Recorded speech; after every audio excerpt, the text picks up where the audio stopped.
A very good evening to you all, and thank you for joining us here on Rwanda Television tonight. We do hope you had yourselves a very productive Thursday. Now, on top of our edition, these are headlines. At the 38th board meeting of the Green Climate Fund, participants commended Rwanda for its debt utilization of funds designated for environmental conservation. Ahead of the International Women's Day, Rwandan women say they have made remarkable progress in various sectors.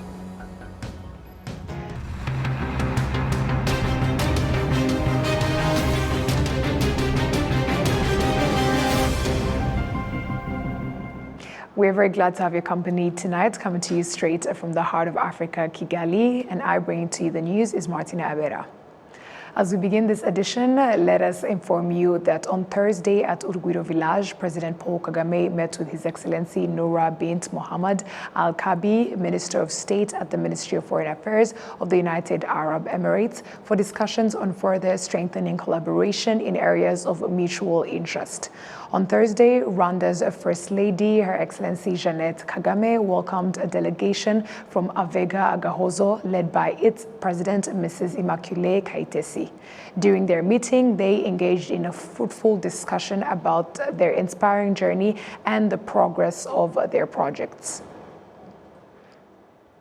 Now, at the 38th board meeting of the Green Climate Fund, participants commended Rwanda for its debt utilization of funds designated for environmental conservation. They reaffirmed their commitment to ongoing support for Rwanda's initiatives. We have more on this report. The executive director of the Green Climate Fund, Mafalda Duarte, paid a courtesy call to Rwanda's Prime Minister Dr. Edouard Ngirente, where the two officials discussed a future collaboration in green growth. The members of the Green Climate Fund praised the Green Gicumbi for an important role in environmental protection. First, it's a government commitment and planning.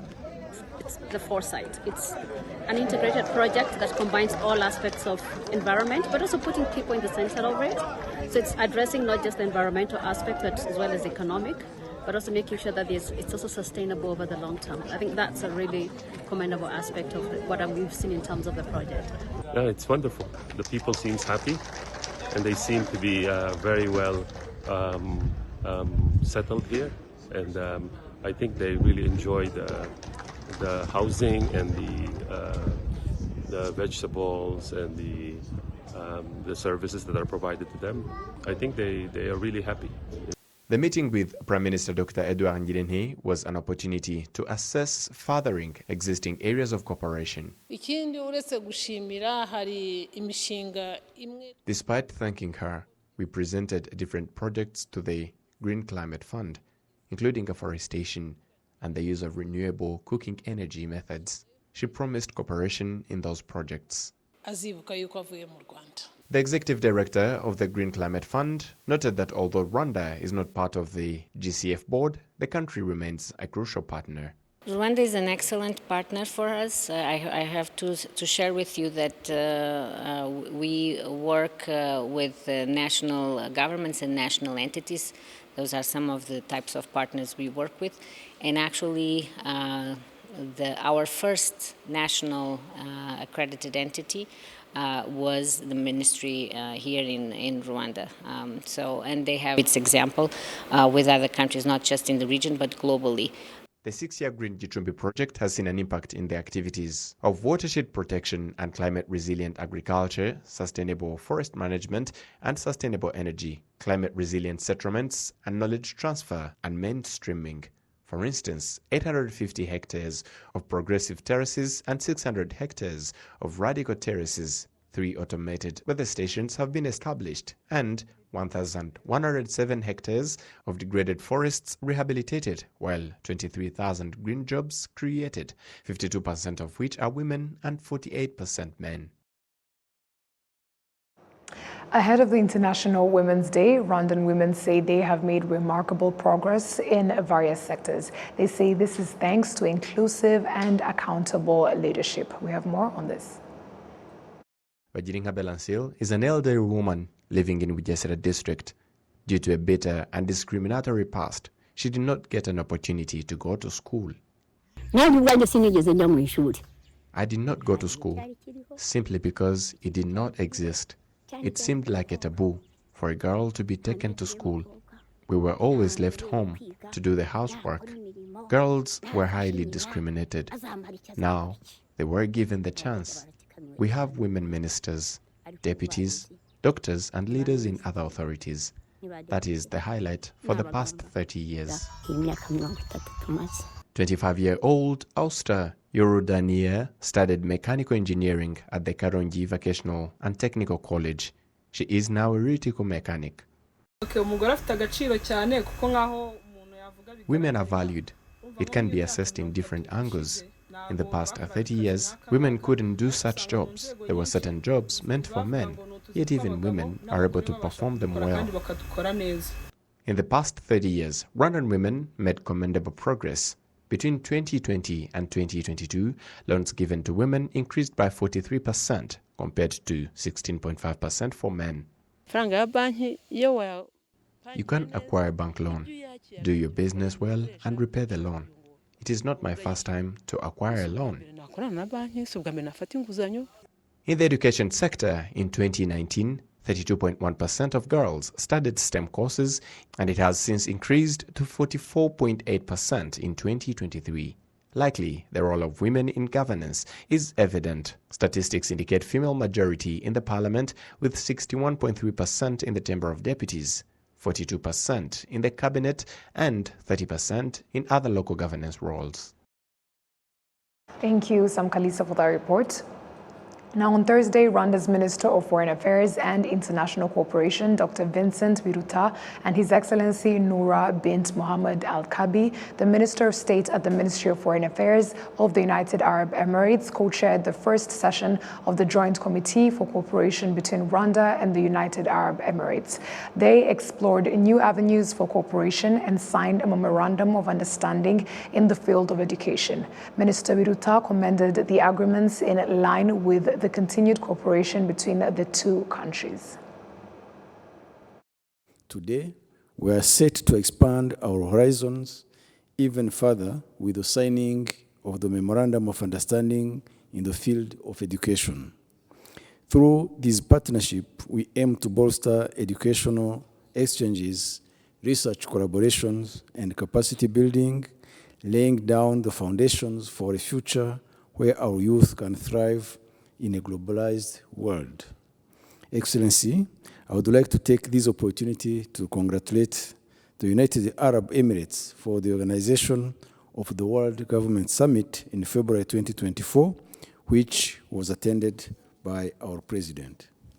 This event has not only set the stage for global dialogue and cooperation, but has also showcased the United Arab Emirates' commitment to excellence and innovation in governance, particularly in e-governance. His Excellency Noura bint Mohammed Al-Kabi, Minister of State at the Ministry of Foreign Affairs of the United Arab Emirates, reiterated that Rwanda is an important ally to his country. Excellencies, I would first like to praise the President of the Republic of Rwanda, Paul Kagame, for his tireless efforts and achievements in enhancing bilateral relations between our two countries. As 2023 preliminary data indicate, our countries' combined efforts to further enhance economic ties expected to have led to a significant 60% increase of non-oil trade between the UAE and Rwanda. Additionally, beyond our trade partnership, I wish to extend the UAE's deep gratitude to the Rwandan government for its unwavering support and participation in COP28 in Dubai. Ladies and gentlemen, as the UAE maintains its economic diversification efforts, we look to Rwanda as a crucial partner and friend. I would like to underline the importance of finalizing key agreements, including the MOU for cooperation in the fields of education. Ladies and gentlemen, besides economic and trade, I would like to reaffirm the close political and diplomatic bonds shared between both our countries. Our two countries share a mutual appreciation for the importance of multilateralism as a way to address current and emerging regional and global challenges, and as such, it is critical for both the UAE and Rwanda to take an active and steering role in global issues. Sorry about that. That was Her Excellency Noura bint Mohammed Al Kabi. Now, Rwanda and the United Arab Emirates, the UAE, enjoy excellent bilateral relations, and both countries have cooperation in various sectors such as education, hospitality, trade and investment, exchange of high levels of visits, and much more. Moving on, the Ministry of Trade and Industry says that so far some progress has been made by the private sector in the implementation of the African Continental Free Trade Area. Adam Squizera has more on this report. Business experts in the African Union Commission demonstrated for the country and international organizations representatives in Rwanda that on the African continent there is a lack of $300 billion needed by small and medium enterprises. Through innovation, women and youth employed many. cyane cyane nka tuvuge mu bintu bya florist services ibintu byo gutegura indabyo byo gutegura I'm in hospitality and horticulture. I do decorations of events. I do import and export sometimes. In florist services, women are many, but also men are involved, but on a low rate. I provide jobs for all ages of people. ngatanga ku rubyiruko abakuze kuko nko mu bijyanye no guhinga usanga ari abapapa bakuze ari abamama bakuze bose batubaha akazi mu by'ukuri. Despite the progress in some countries, there are others in Africa that face challenges and are lagging behind in the implementation process of the African Continental Free Trade Area agreements. Prudence Sivahizi, the Director of Institutional Matters and Programs Coordination at the CFTA Secretariat, emphasizes that certain steps need to be taken to overcome obstacles hindering the implementation of the continental market, particularly within the private sector. Of awareness or limited awareness by private sector. The market is there, the legal framework is there, but you need private sector to participate in the market. You need private sector to trade, you need private sector to produce. So building the capacity of private sector, building the productive capacities at national level to make sure that a country can produce and export is also something that will take some time. We've been trading at a level that is around 18% within Africa, meaning that more than 82% is what we trade between Africa and the rest of the world, mainly importing, not even exporting. Our trade balance is always negative. Richard Niwenshuti, the Permanent Secretary of the Ministry of Trade and Industry, notes that the private sector in Rwanda has made significant strides towards the implementation of the CFTA agreements, recognizing its crucial role in the country's economic development.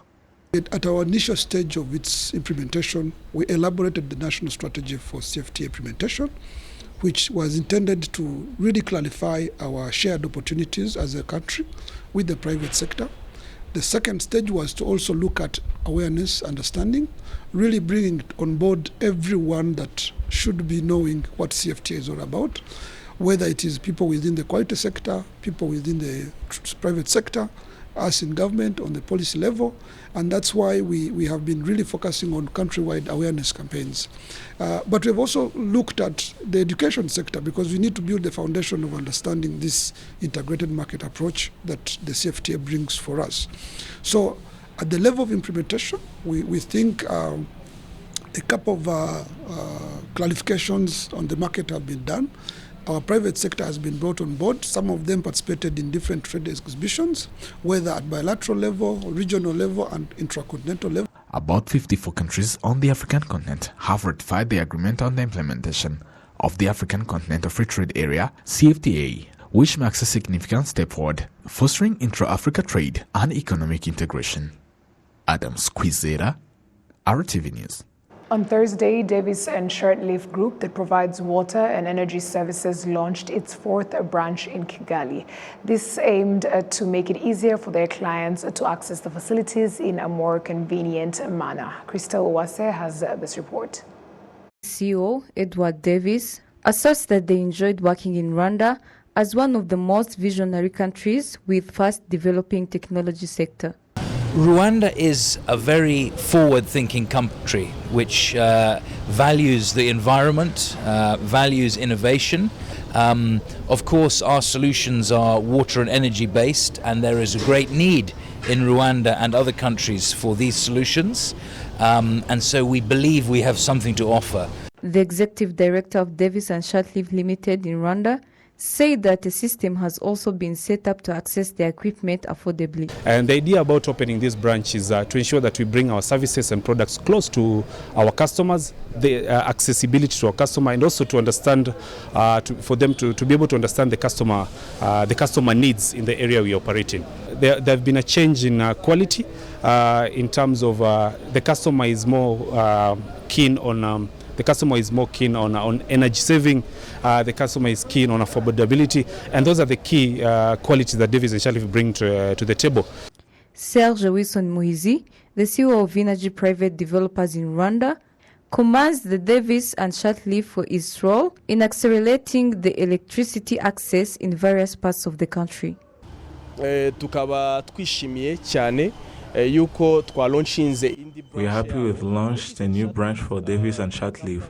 This company is new on Rwandan market. It came at right time where we needed them the most and helped in reaching out to many people in the country. Nk'uruhare tugaragaza uruhare rwacu nk'abarwiyemezamirimo mu gukwirakwiza amashanyarazi mu gihugu ahantu hatandukanye. This company has been operating in Rwanda for almost 20 years, and so far it has 4 branches with plans to expand to other parts of the country. Christelle Oase, RTV News.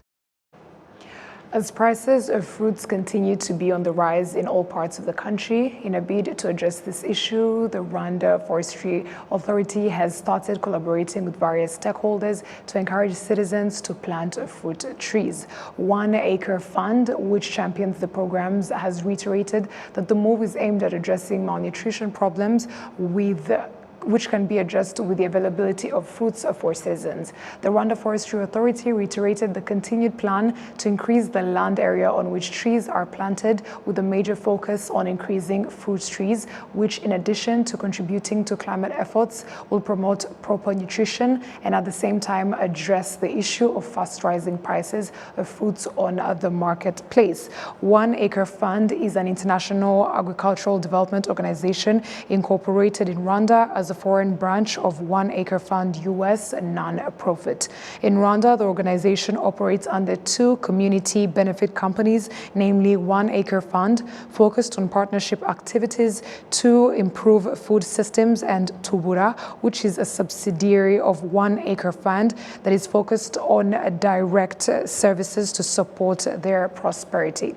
Globally, the organization currently serves more than 1 million smallholder farmers in Malawi, Kenya, Rwanda, Burundi, Tanzania, Uganda, and Zambia.